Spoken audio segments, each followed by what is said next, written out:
they're very well received. Everybody always enjoys their concerts. They're performing something called Summer in the City. It's a celebration of the songs of summer. If you haven't seen them before, they're 5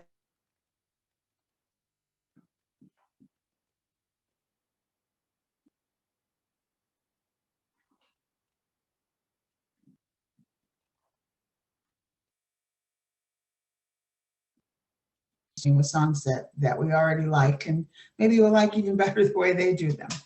That is Sundays, August 28th at 2 p.m. And while I'm thinking of it, I really want to urge all of you, when, excuse me, when there is a program or a concert, please register for it online or call the library if that's easier for you. Because a few weeks ago, we had an incident where a presenter did test positive for COVID. Fortunately, she wasn't very sick, and she said she could do the presentation, but she would need to do it remotely from home so that she didn't expose us at the library. So we said, great, because we could at least still offer the program. And we sent out notifications to those people that had registered saying, it's no longer in person at the library, it's via Zoom only. Well, unfortunately, some people showed up at the library and were disappointed because they had not registered, so we couldn't notify them. So if you register, then if there is some kind of a change, and it doesn't happen very often, but when it does, at least you'll know about it. So please register for the concert and for anything else we have coming up. Okay, so tonight, we are going to enjoy some Mediterranean cuisine cooking demo by Kristen Slick. She is very eager to show us what she can do. Mediterranean cuisine, as she's pointed out, is not a certain country. It's that region all around the Mediterranean that encompasses a lot of different cultures and countries and lots of really good food. I love Mediterranean food. And I think for the most part, it's pretty healthy if you prepare it properly. So also, before I forget, if you have any questions, just put them in the chat and Kristen will get to them during the demonstration, if at all possible. But if they don't pertain to the program, if it's just a general cooking question, she'll get to those at the end if you have anything like that. So feel free to throw your questions in chat. And right now, please help me welcome Kristen Slick. Thanks so much, Janet. I really appreciate you having me here tonight. Tonight, we're going to be talking about Mediterranean cooking. Again, my name is Kristen Slick with Classroom Kitchen. I've been a cooking instructor since 2015. I'm also a junior high teacher by day, cooking instructor by night. I just love food. A lot of my food programs also have to do with food history, in addition to cooking methods and nutrition. Because I just really think that transporting you to that time and place in history really transforms your food, and it really transforms your perspective of food as well. So that being said, we're going to go ahead and jump right into a little bit of history about Mediterranean cooking. If you have any questions, like Janet said, please feel free to put them in the chat. This is your program, and I do love interacting with you guys as the program goes on. It's kind of like a Food Network show, but you get to, ask live questions, which is really fun. I also will kind of go over a couple of substitutes. If there's any substitutes you need, or if you want to know a couple different variations, feel free to ask as well. I will try to touch on those in addition to the recipes that you have as well. We are going to be demoing chicken shawarma, Tabouli salad, and Tzatziki sauce. The bonus recipe I gave you was a Greek pistachio cake, an orange pistachio cake. That one I'm not making tonight, but that's just a bonus one. It's a really simple, it just takes a little bit of a long time because it is a pretty dense cake. And if you would like to, since it is a large cake, it does freeze really well. Okay, so you can freeze that in portions and take it out and thaw it. I kept one in my freezer for, I think it was about 6 weeks in different portions. And it, as my family ate away at it, we were able to consume a delicious cake without having to worry about eating it within just a few days. So that cake does freeze really well. All right, so let's get started. Like Janet had said, Mediterranean cooking isn't just Greek food. I know a lot of people, when they think Mediterranean, they automatically think Greek, which isn't a bad thing. But there are dozens of other countries that are around the Mediterranean, and regions that are around that area that bring in a lot of different cultural influences besides just Greek. Okay. You're going to see some Greek influences here tonight, but we're also going to be talking about countries like Algeria and Croatia, Egypt, France and Spain, Israel, Italy, Libya, Morocco, Syria, Turkey. All of these countries are in the Mediterranean Sea and are part of Mediterranean cooking. So what exactly is the Mediterranean way of eating? Very simply put, the Mediterranean way of eating is based on the traditional foods and eating patterns of the people of those countries surrounding the Mediterranean Sea. The Mediterranean diet, the base of their food pyramid is fruits, veggies, whole grains, beans, nuts, and legumes. That is the base of most of their cooking and eating. Next on their list are going to be some lean proteins like fish and poultry. There's very little red meat on their menu. If it is red meat, oftentimes it's lamb, which is pretty lean. But again, we're going to go fish and poultry, especially being around the Mediterranean Sea. There's a lot of good fats as well, like olive oil, a little bit of dairy, always whole dairy though. So real dairy, none of the low fat or fat-free stuff. And then at the very, very top of the pyramid, their pyramid, Mediterranean cooking pyramid, is going to be your red meats and sweets. Okay. So again, we're going to focus mostly on fruits, veggies, whole grains, beans, nuts, and legumes. So like Janet said earlier, it is a very healthful way of eating because it is about whole foods. It's about real food. It's about really nutritious food. Other characteristics of Mediterranean cooking are going to, again, be with the whole foods, more fruits and veggies, things that you can literally pick off of a tree or a vine. We're going to use olive oil instead of butter. So you'll see olive oil in all three of our dishes. We're going to reduce the intake of our red meat, some dairy and eggs, totally fine. But again, it's not going to be laden in these really heavy sauces. We also aren't drinking our calories. We have a lot of fresh ingredients, oftentimes infused waters. And my favorite part of Mediterranean cooking is the fact that we can share our meals. Mediterranean cooking is all about sharing food with friends and family, which is what my business, Classroom Kitchen, is all about. It's about turning some of these pretty intimidating looking recipes into a home chef version or a home cook version, and then being able to share them with friends and family. Okay, so those are some really general characteristics of Mediterranean cooking. Let's get into some of my top grocery items if you are interested more in a Mediterranean lifestyle, Mediterranean eating, and Mediterranean cooking. So in your pantry, in your fridge and freezer, you're gonna have things like veggies. And I know that sounds really kind of basic, but all of our recipes here today have some kind of veggie in them. Very, very fresh, green, vibrant, beautiful veggies. A lot of garlic, a lot of leafy greens, lots of onions, lots of tomatoes. Okay, and so those are all going to be really good heart healthy foods. Our main fat, olive oil over butter. Not gonna lie, I just made dinner for my family in my home kitchen. This is my studio kitchen, and definitely buttered it up tonight. We had baked potatoes and we had pork chops and we had steamed broccoli with butter. And I did not do any olive oil. But when I cook, when I focus on the Mediterranean way of it, it's heavy on olive oil instead of the saturated fats of butter. We're also going to use a lot of nuts, not in these recipes today. The Greek cake that I gave you obviously has pistachios in it, but you're going to see a lot of nuts in Mediterranean cooking because they're filled with protein, fiber, and healthy fat. So things, again, that make you feel full and satisfied.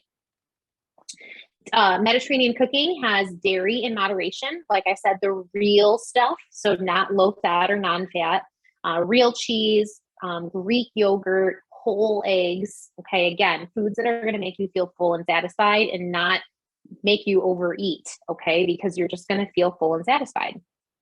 Protein, we're going to go whitefish, salmon, shellfish, poultry. We are using a chicken for our shawarma tonight.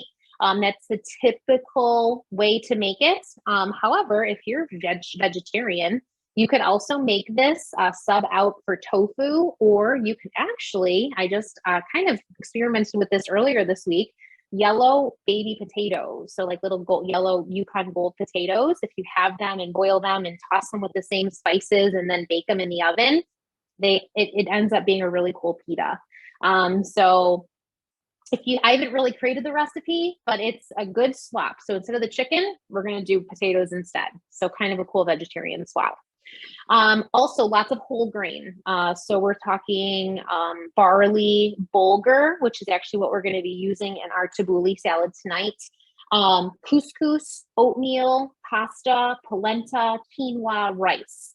Now, if you're going to go make this Tabouli salad and you don't want to, I'm going to say invest, because Tabouli, not necessarily it's expensive, but it is going to be found more at specialty stores. I have a really, really big bag of it because I teach this class often and I enjoy Mediterranean cooking. So I got this bigger bag off of Amazon, I think for probably about $15, and it came to my house in 2 days, which was wonderful. But oftentimes bulgur is going to be found more in the specialty food section. So like I have a Mariano's by me, and this was found, I think it was like in the Middle Eastern section of the grocery store. So they kind of have those specialty ethnic aisles. So that's where you could find the Tabouli. If you don't want to do Tabouli, which is totally fine, I personally would sub out couscous or quinoa. Okay, so those are kind of good substitutes for that. Now, spices. Mediterranean cooking is big on spices, which makes it so healthful. We are eliminating a lot of salt. Oftentimes people oversalt their food because it's not seasoned properly with other spices. Also, spices carry a lot of antioxidants in them and vitamins that you might not be totally aware of. So we're going to have a lot of big, bold spices. Now, when you look at this list, this chicken shawarma, and you're seeing ground cumin and turmeric and coriander, garlic powder, paprika and cloves and cayenne, and like the list kind of goes on and on, it looks intimidating. However, when you invest in those spices, you have those spices now in your spice cabinet, okay? And none of them are that pricey. They are all very basic spices. They're not blends. They're all just straight up ground spices. So they're not going to be overly pricey for you. Spices also don't really expire per se. Yes, there are expiration dates on them. What the expiration date means, though, is it's a kind of a best buy used date, which means that it will retain its spice punch until that date, which is oftentimes about a year out. After that year date, the spice will kind of be diminished, and or it might change a little bit. So it might kind of create a different kind of taste than what you're looking for. So while they don't like go bad, like a gallon of milk in the fridge, they definitely have like a best buy use date, which oftentimes is about a year. So you have a lot of time with that spice in your cabinet before you need to maybe toss it and buy a new one. Okay. Lots of spices in Mediterranean cooking. We also have a lot of fruit in Mediterranean cooking. Again, I chose savory dishes here tonight. That Greek orange pistachio cake is definitely going to be using those oranges. But we're talking like snack food even. I mean, snack food, breakfast food, dessert food. Again, we don't have a lot of those heavy sugar-laden sweets in Mediterranean cooking. Traditionally, like in an everyday lifestyle of someone who cooks Mediterranean, a lot of times we're turning to a lot of the fresh and frozen fruit, canned fruit without the added sugar. Okay. And then number nine is a top grocery. My last one is a top grocery item are beans and legumes.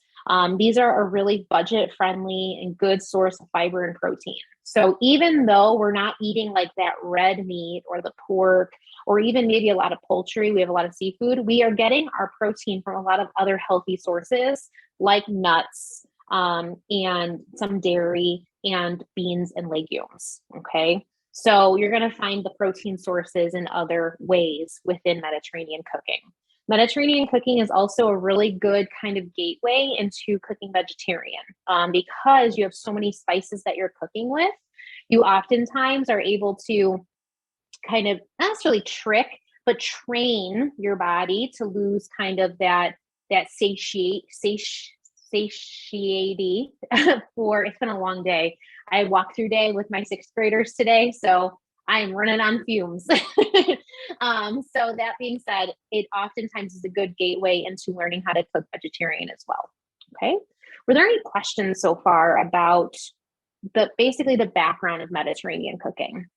If you do, feel free to throw them into the chat. I'd be happy to clarify or go over more. If I don't know the answer, I'll find it out for you. Okay, so just going to check, make sure there's no red dots popping up in the chat. If not, we're going to go ahead with some of our food demo. Feel free to interrupt me with a chat if you do have any questions that come up. Okay. So our first recipe that we're going to make is chicken shawarma.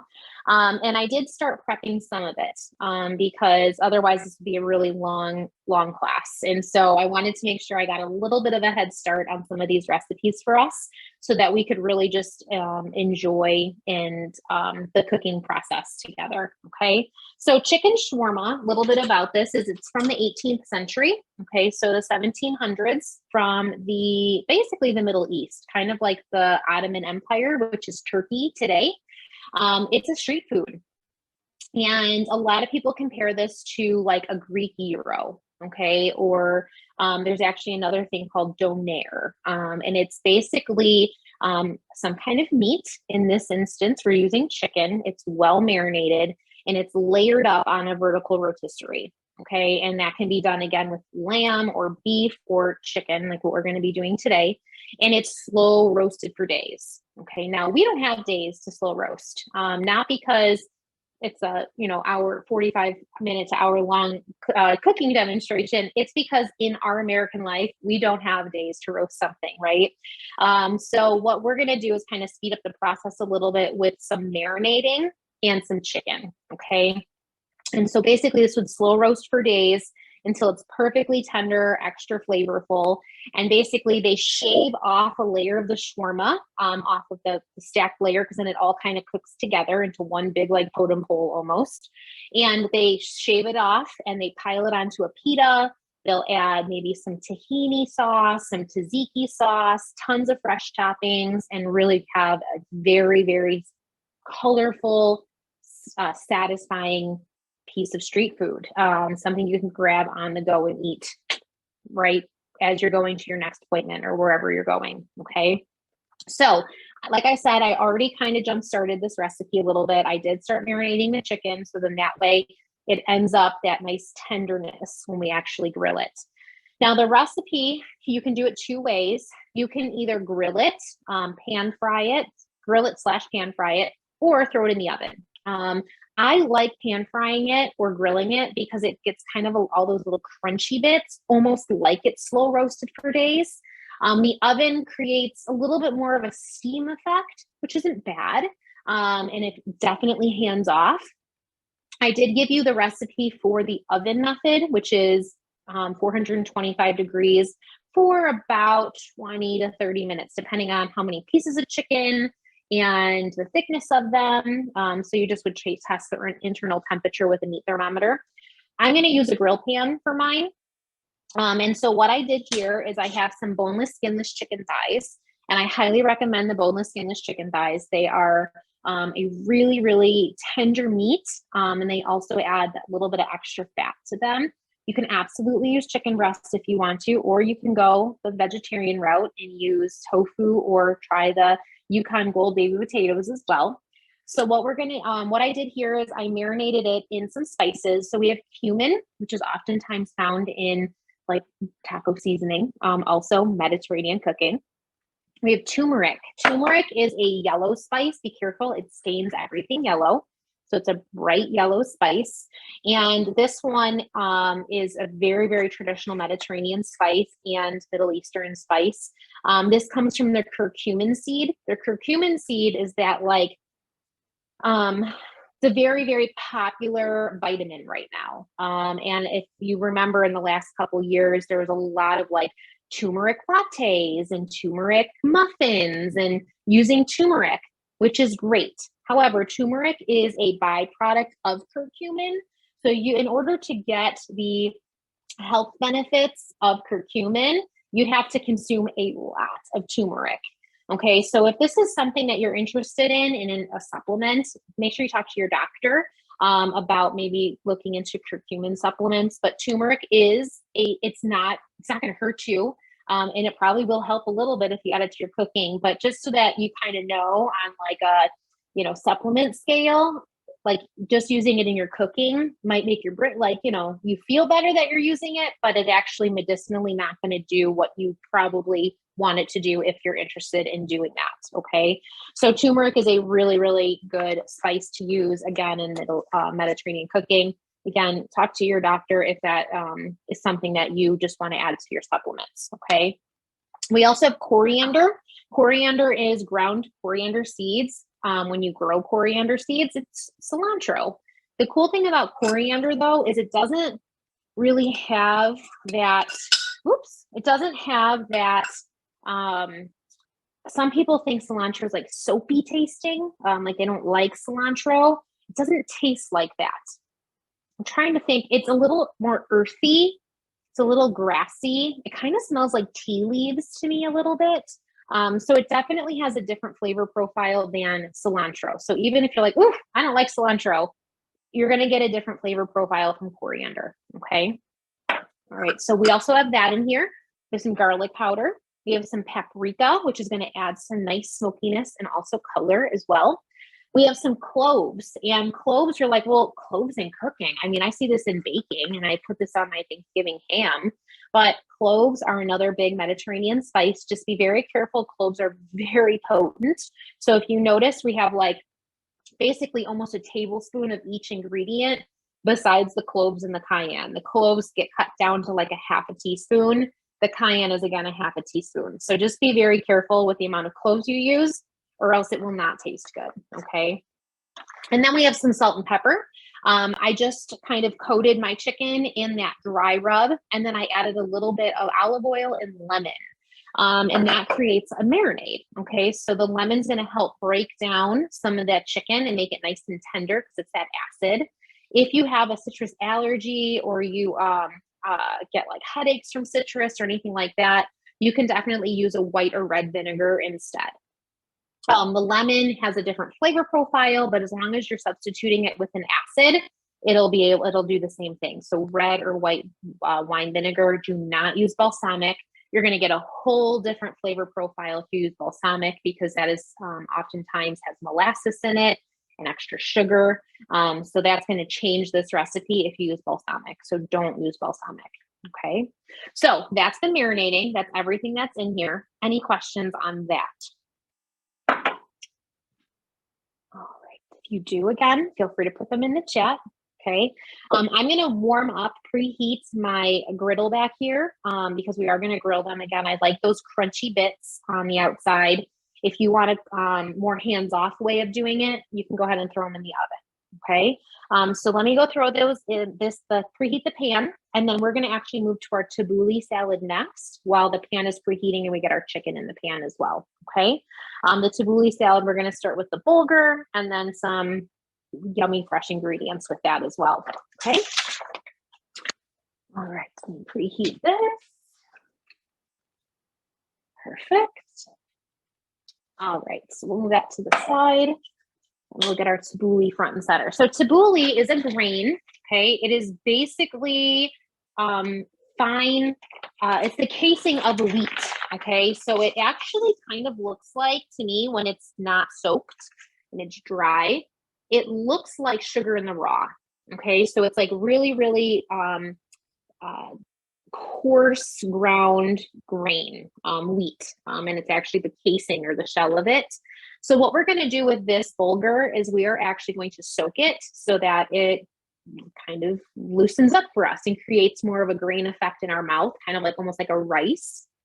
Now the bulgur, even though it seems like it, is not the star of a tabouli salad.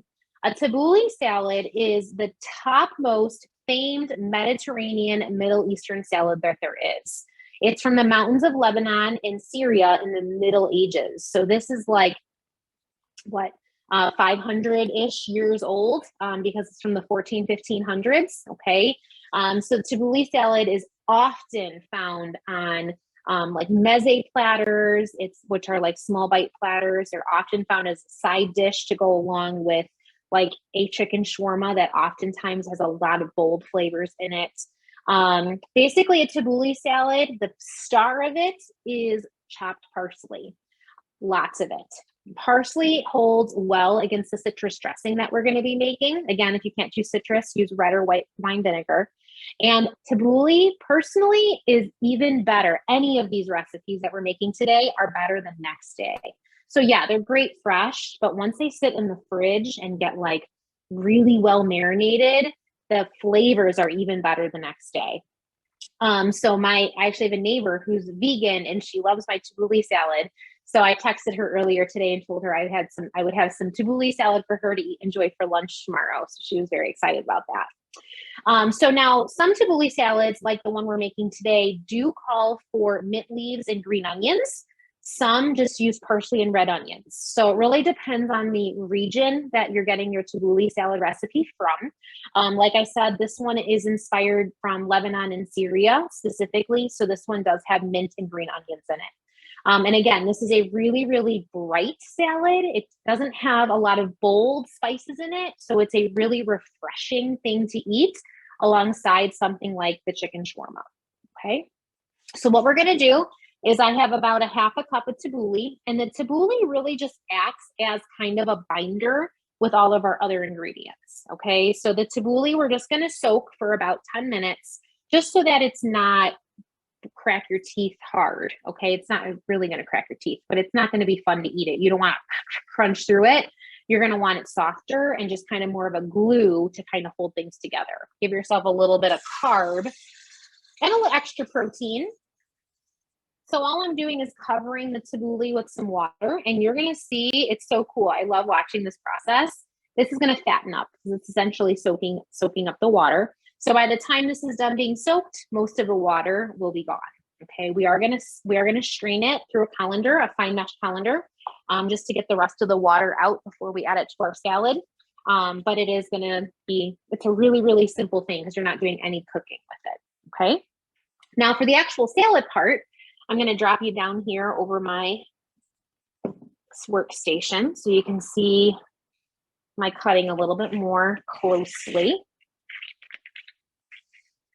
So I have a bowl of tomatoes here that I already chopped up. We like ours kind of bigger, okay? So I know my recipe says like finely chopped. That's traditional, is the finely chopped version. I like mine a little bit more rustic, and I don't really have a ton of time to always finely chop things. So mine is a little bit bigger. So with my cucumbers, if you notice, I actually started scooping the seeds out of here. The recipe calls for English cucumbers. English cucumbers have very little seeds in them and not a lot of moisture. Now, I did not buy an English cucumber because I have plenty of cucumbers from my garden right now. So in order to make it more like an English cucumber, I actually scraped the seeds out of the middle. And how I did that, I'm just going to grab my little garbage bowl here, is I just take a spoon and I'm just going to scrape out the seeds, kind of just like if you were to do like a cantaloupe or a honeydew. Okay, so you're just going to go in here and just scrape out kind of the really, really juicy flesh to kind of make it mimic a English cucumber. Okay. Again, why would I buy a cucumber when I'm growing perfectly good ones in my garden? So from here, I did use a serrated knife. This one's harder. A serrated knife to cut my tomatoes. It's just a safer, more efficient way to cut tomatoes. But for my cucumbers, I'm going to use a straight edge knife, which is my utility knife. And we're just going to cut them about the same size as the tomatoes. So again, not too finely done. If you go to a real live Mediterranean restaurant and order tabbouleh salad, I'm sure you'll find them much more finely chopped. But again, not totally. I'm adding a little bit of my own style in here. So we're going to add those to the tomatoes. And then we're going to add our fresh herbs. So I have some parsley here. The recipe says 2 bunches. I'm only going to make a half version of this. So I am doing 1 bunch. Now, what I like to do is I like to come in here and all these like little pretty loose fronds, I just rip those off. And then I'm left with a lot of parsley still, but also a lot of woody stems. So what I'm going to do is take my fingertips and I'm going to come through and pinch a stem with my fingertips and pull through in order to get more of that nice leafy parsley off of the stems. Okay, so come in here and just kind of pull up. If you get any woody pieces, just put those to the side. They're not bad. I mean, you definitely could eat them. It's just that they don't have a good bite to them. And you're going to end up getting a really crunchy stalk and it's not going to taste very good. So I'm going to come in here and just kind of scrape up as many as I can. I know that they sell like herb removers and things like that on the market, but I'm a big believer in our hands being some of our better cooking tools. So go ahead and just run your fingers through. Let that do the job. Okay. Plus, I don't want another thing to wash. All right. So then from here to cut this up, what we're going to do is we're going to kind of bunch all of this parsley together into like a log. So we're going to take our fingers and just bunch it as best as we can. You can also put this in a food processor if you want, but again, I don't want to wash anything. And I'm going to hold this down with my hand as I run my knife through it. And I'm just going to try to chop it as finely as I can. It's so satisfying to me, like the sound and the feel of cutting through like all this fresh parsley. And this takes practice. Also make sure you have a sharp knife, okay? If you have a sharp knife, then it's gonna cut the food and not you. Then I kind of turn it and bunch it again together into a nice big pile. And then just run my knife through it once more. Again, you can use a food processor if you want, if you don't feel confident in your knife skills, but practice makes perfect, okay? Nobody became a chef overnight. Everyone had to practice along the way. Cooking really is an art form. So yes, lots of parsley. That's the goal of this dish. Lots and lots of parsley. I'm gonna go ahead and add our chicken to our pan back here because I can see our pan starting to get hot. It's smoking a little bit. So I wanna add our chicken to our pan. And I'm just gonna pan fry this for about 6 to 8 minutes on each side. Make sure when you're using chicken thighs, and I'll show this to you guys when we flip them. Make sure when you're using chicken thighs, you spread them out flat, especially the boneless, skinless ones. Okay, so I'll show that to you when we go flip them. We're also going to do some mint. Now the mint, I'm just going to pull off some of the bigger leaves, and I'm going to stack them up on top of each other. This is the same way I cut basil, and I'll show you that in just a second. I'm going to pull about 10 of these leaves to give it just a nice bright flavor. These are going to get stacked on top of each other. Now from here, since they're all stacked, kind of piled, I'm going to roll them together. And this is, like I said, the same way I do with basil, roll them together. So instead of bunching them with the parsley, I'm going to roll the mint and I'm going to just cut them. And we're going to end up with like little chiffonades, which means ribbon cuts. And that's going to get added to our parsley as well. So this one's just a little bit of basil, nothing too extravagant compared to the parsley. And then last, I'm going to use some green onion.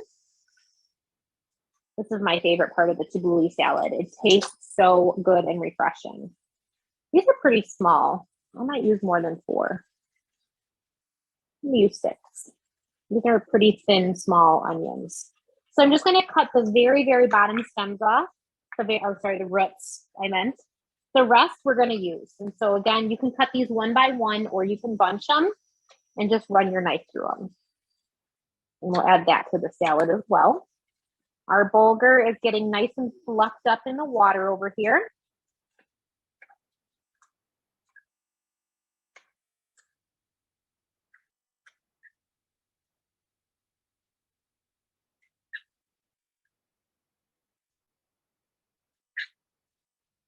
I'm going to go all the way to the tops of the stems. Don't waste any of this green onion. And we'll add that to our bowl last. Perfect. Okay. So we have a lot of really beautiful colors. I mean, didn't I tell you bright, beautiful, and colorful? There we have it. So now we're going to add our bulgur. Our bulgur has been soaking, and if you notice, there's hardly any water left in it. I'll turn you guys so you can see over here. So I'm going to take a fine mesh strainer. As fine as you can go with it, because mine's actually a little bit too big. So sometimes some of it falls through. So what I like to do is just kind of cut my hand underneath it, just so I don't lose too much bulgur. And I'm just going to pour this into the strainer, kind of give it a little pat, so push some of that more water out. Kind of reminds me of cream of wheat. I didn't grow up like myself eating cream of wheat, but my dad did. My dad would eat it around us. I think he still likes it. And so it kind of reminds me of that texture of the cream of wheat. Obviously, though, it's just soaked. It's not really cooked, so it's not going to turn more into that cream of wheat mush. Oh, my eyes are bothering me from that green onion. It's small but mighty. All right. So we'll come back over here and add our bulgur to our fresh veggies and spices and herbs. And then we're going to pour a little marinade over the top of it, a little dressing. We're going to do a little bit of olive oil, a few tablespoons. I'm not going to measure it. I just kind of eyeball it. But I did add measurements to the recipe if you did want to follow that. I'm going to do a little cheat with lime juice. The limes did not look good at the grocery store today, so I'm just going to use my refrigerated lime juice here. A couple tablespoons of that. And then a little bit of salt and pepper. Or sorry, salt.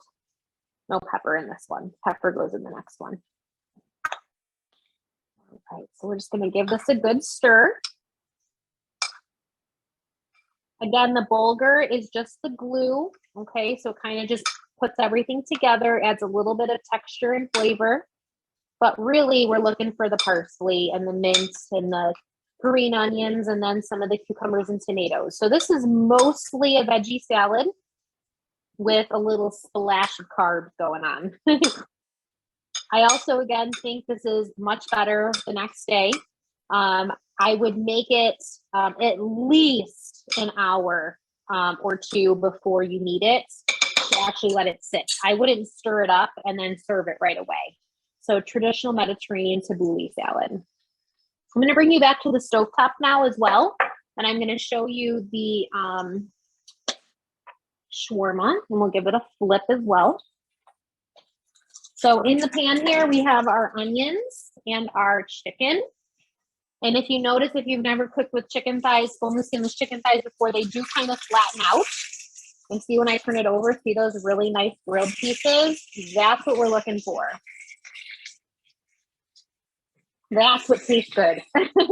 You can also slice these before you marinate them and everything like that. So then that way you're cooking more like smaller pieces. Or what I like to do is just take some kitchen scissors and then cut up the meat for our pita when it is done cooling and cooking and cooling. Okay.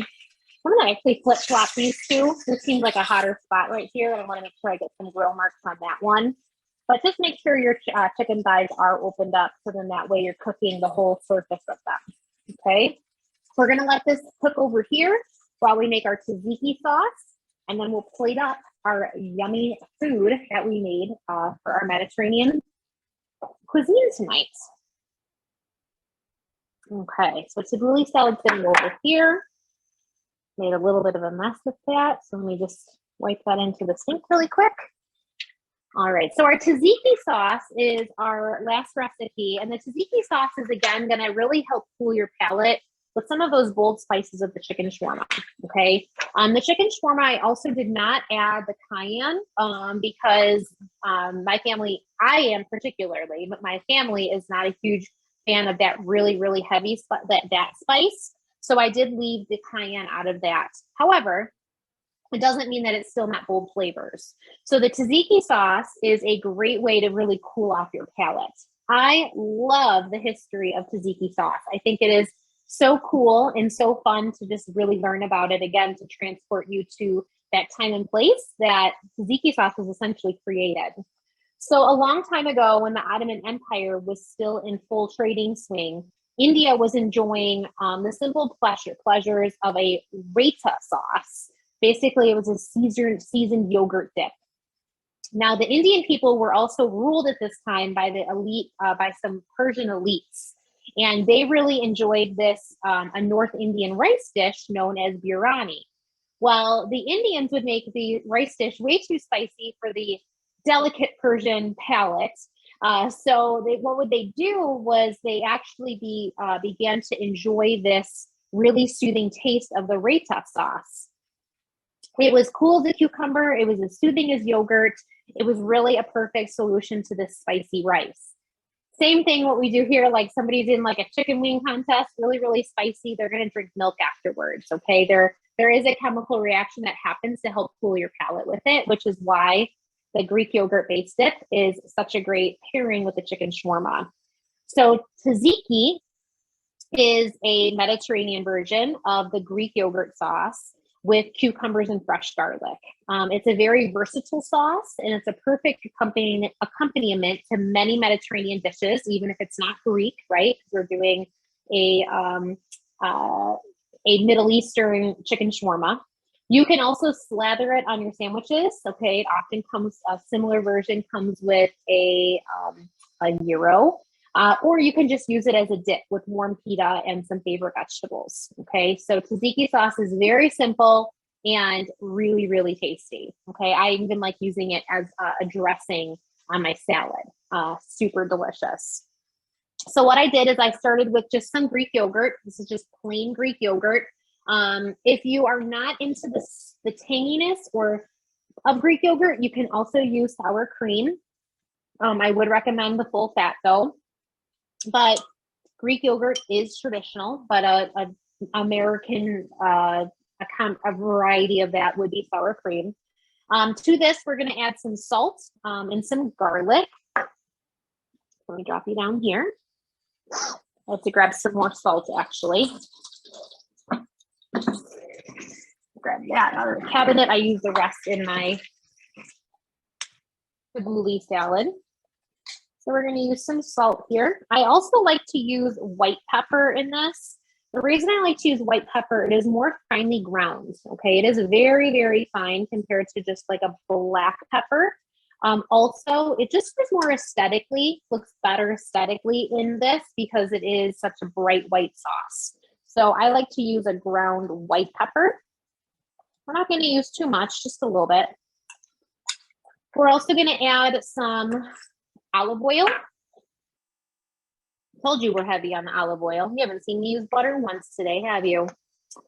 And then some garlic. Now, I'm also going to use some dill. That's optional. You can use mint or dill. We really like dill in our tzatziki sauce. My dill has garlic in it, so I'm actually not going to add a ton more garlic on top of the spice that I'm doing. So this is called an all-purpose dill, which means it also is usually seasoned with other things. So that's why I'm just going to use one additional clove of garlic. Love using a garlic press because then I don't have to worry about peeling the garlic or mincing it. It's all done within the press. It also presses out 10 times more like garlic oil than chopped or sliced or minced garlic. Plus the peel is still inside. So I never even had to touch the garlic. All right, so we have garlic, we have Greek yogurt, we have salt and pepper.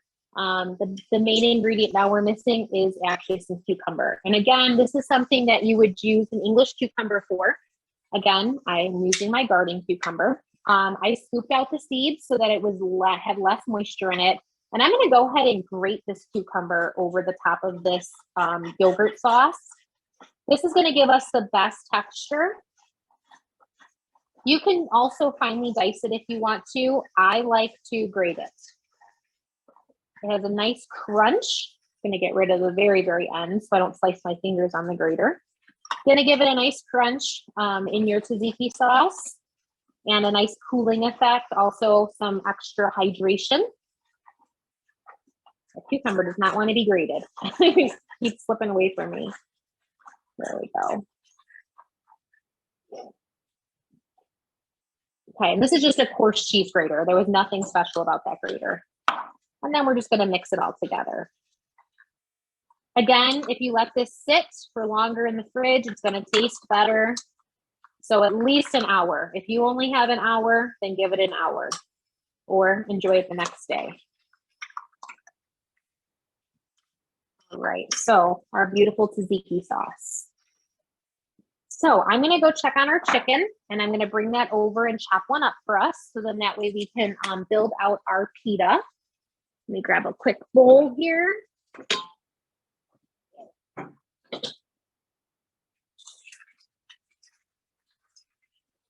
Now, typically, I would let these rest for about 10 minutes before I started doing any chopping if it wasn't chopped already, okay? So I just have my smallest piece here. I know just by practicing that this is gonna be a done piece of chicken based on the timing of it. If you are not sure, especially with chicken, make sure that you are using a meat thermometer.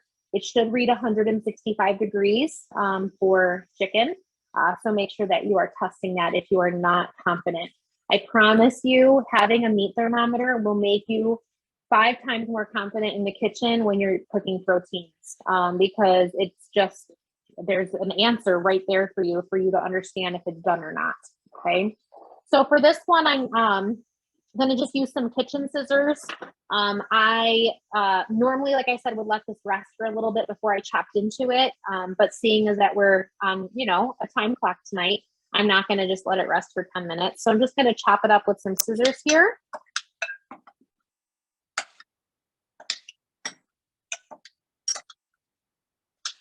Okay. The other thing with chicken thighs is we're so used to chicken breast that sometimes we cut into it and we're not totally sure if it's done or not because it just is a dark meat. And so it's kind of a different color and look to it. So that's why a meat thermometer is another really great idea. Okay. So I'm going to warm up our pita bread. Our pita bread is super simple. They usually come in like 4 or 6 packs. Warming it up or pan frying it to warm it up is going to add a lot of great flavor to it.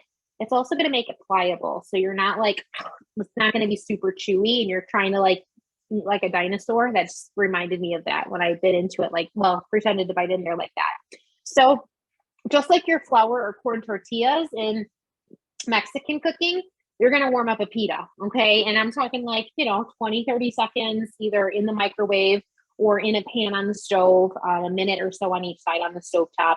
And it's going to give you, again, just a much fresher flavor when you put this together, okay?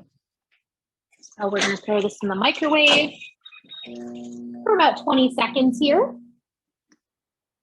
I'm going to grab a plate so that you guys can see everything plated up. The chicken shawarma, I'm also going to add a little bit of greens to it. It usually is piled high with fresh vegetables. This is a spinach and arugula mix. Spinach, of course, being our broadleaf. Arugula looking like a little teeny tiny leaf. Arugula has a peppery taste to it. So it has a little bit of a spicier bite to it as a green. If you're not a fan of that, I'd highly recommend like a mixed green or spinach. If you are a fan of trying new things or you like arugula, this is my favorite thing to top my chicken shawarma with. All right, so I'm going to add our chicken here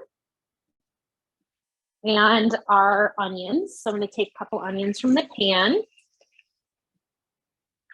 add those to our pita bread. I did it backwards, guys. Losing my touch as the night goes on. Getting back into the swing of thing with school and just forget how to be busy. All right, so we're gonna add our greens first. Then we're gonna add our chicken and our onion. So I would say 1 chicken thigh per person. Sometimes shawarma is meant to as well kind of be eaten open face at first and then added to or closed up to be eat the remainder. I also love adding Kalamata olives to my chicken shawarma. I love the brininess of them and the texture. So again, this is completely optional, but is one of my recommendations. I could just eat Kalamata olives right out of the jar. So good. And then we're going to do kind of a smattering of this beautiful tzatziki sauce right across the top as well. Now, the Tabouli salad, again, is served as a side. So this is something that we're going to kind of have to shift our chicken shawarma over. And then we're going to spoon this beautiful Tabouli right on the side. So all these bright veggies, great vitamins and minerals right onto the side of our plate. And there you have it. Look at that beautiful Mediterranean food. So I think that you guys can do it. And if you guys want to smell anything that I'm smelling right now, definitely head to your kitchen and figure one of these out for this weekend, because the smells coming out of here right now, I already ate dinner and I still would like to eat this. So definitely dig into Mediterranean cooking this weekend. I think you guys would really, really enjoy it. Just so that you guys know, I do have a Facebook page that you can follow me. And actually I'll post this recipes, this picture of our class tonight, and tag your library in it. It's called Classroom Kitchen. If you go there, you'll see my face as the profile picture. You can follow me there. I also have a website, makingmealtimememories.com. I have a monthly newsletter that I send out the last Friday of each month. And it kind of goes over all of the recipes I've cooked for my family for the month. So the honey butter pork chops that I just cooked for dinner tonight are on there right now. Or it talks about all of the upcoming classes I have for the next month. So this class was listed back in my July newsletter. So it's kind of a look back and a look ahead kind of monthly newsletter if you're interested in just being inspired in the kitchen or following me along for some more cooking adventures. So I just want to thank you guys for coming out tonight. If there's any more questions, feel free to throw them in the chat. Otherwise, Janet, I really appreciate you having me on, and I hope you guys enjoyed the program tonight. Yes, I enjoyed it very much. I do have a quick question. Sure. I know the Tabouli salad, one of the main flavors is mint. I don't dislike mint, but I don't really like it a lot. Won't that change the whole, I mean, isn't one of the basic flavors in there mint? No, actually mint, this is a variation. So the one that I did is actually from Lebanon and Syria. Which includes mint, but there are other regions that don't include mint, and actually they just do red onion instead of the mint and the green onion that we put in it. Oh, so yeah, there are other variations of it. Parsley is kind of like, that's a no, that's like it has to be in there to make it Tabouli salad, but the other things in there, like the tomatoes, the cucumbers, the red onion, that stuff, that is all kind of, interchangeable. Right. All the rest of it sounds great. It's just that mint seems to take things over for me, and I don't. Sure. But yeah, the parsley would be great. All of it would be great. So okay, I don't have to worry about nothing. You don't. You can just leave it out, or you can change it up and add some red onion if you want to. I like red onion. I might do that. Okay. Sure, absolutely. And Joyce, thanks for your comment. I hope you enjoyed it tonight, and I hope you guys follow me along in my digital space. Okay, thank you so much. I'll talk to you later. Thanks, guys. Bye, everyone. Bye, everyone. Thanks for joining.